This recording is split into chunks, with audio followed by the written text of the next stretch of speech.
جاء الفتى. جاء فعل ماض مبني على الفتح.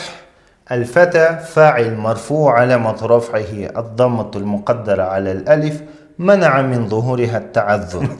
Шынымен осылай араб тілін үйреніп жатырмын деп ойлайсың ба, құрметті шәкірт?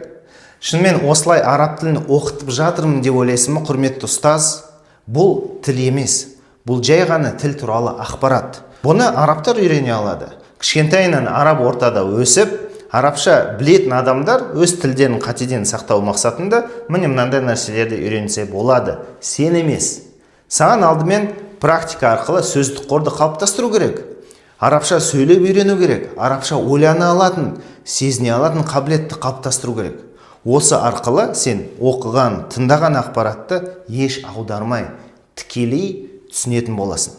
Міне осындай деңгейге жеткеннен кейін, жеткілікті мөлшерде сөздік қор қалыптасқаннан кейін, мынандай ережелерді тек араб тілінде қазақшаламай өтсем болады. Міне сол кезде турас кітаптарында, діни қандай да бір еңбектерді сен иншалла тағала түпнұсқада оқып, тікелей түсіне алатын боласың.